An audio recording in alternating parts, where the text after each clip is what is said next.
We'll take a look at what Nigerians have to say on the flood. Be right back. The 2022 Nigerian floods affected many parts of the country. From the federal government data, the floods displaced over 1.4 million people, killed over 603 people, and injured more than 2,400 persons. About 82,035 houses have been damaged, and 332,327 hectares of land had also been affected.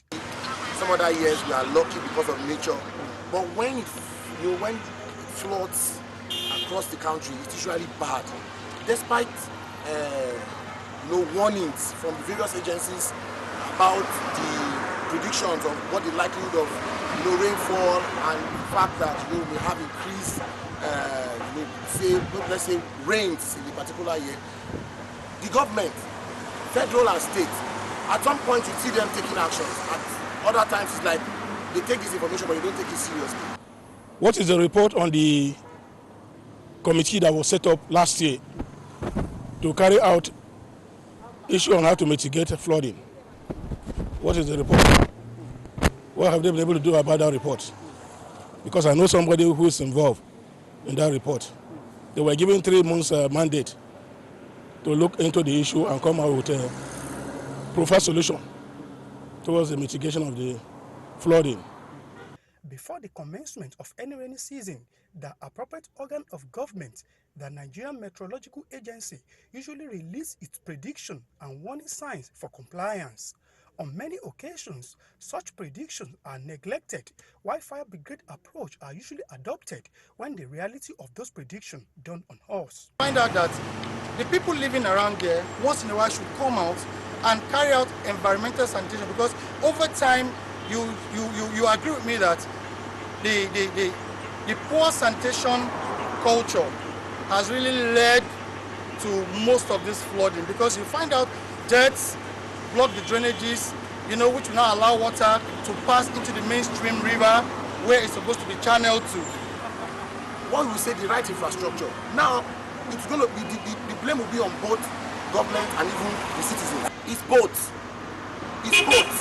When I say natural, it's the fact that sometimes the kind of rainfall that we have maybe you want to say abnormal, but it can be linked to climate change and the issues of global warming. So unlike in the past where you can predict even maybe rainfall, sometimes it's higher. Then last week in Abuja at Trademore Estate, about 1,066 houses were affected, with 26 cars washed away during an early morning downpour recorded in the area. Actually, this thing is a natural disaster, though, but it would have been avoided. It would have been avoided because even the estate developers, they know this is waterways. Actually, you don't tell water where to flow to. Water will tell you its place, where it will flow. Never experienced this kind of thing until the last few years, like 2-3 years ago. I believe there's a particular problem. There's a source elsewhere. There's somewhere where whenever rain comes, whenever rain is falling, either the particular reservoir or somewhere is being opened, and that adds to the velocity.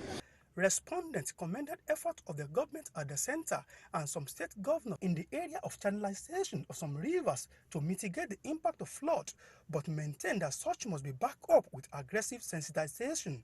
They equally called for the enforcement of appropriate laws against building on waterways, as well as blocking drainages with waste. The question of government is that immediately what we should start doing is to try and see how we can start clearing waterways, drainages. If he needs coming up with a policy, if he needs coming up with a regulation, like we had in the time past when they say first month or last month for sanitation or something, we may need to introduce that back. I know.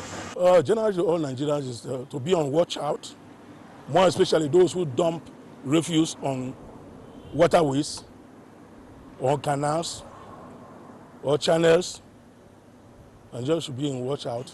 And they should also help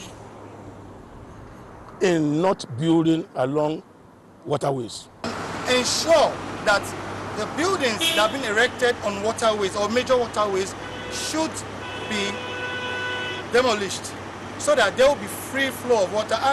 As Nigerians await more heavy rain, it is expected that government will do its best, especially in the area of sensitization of members of the public who are living along the flood-prone area, while Nigerians should also desist from blocking the water channels. Kunle Ojo, Galaxy TV.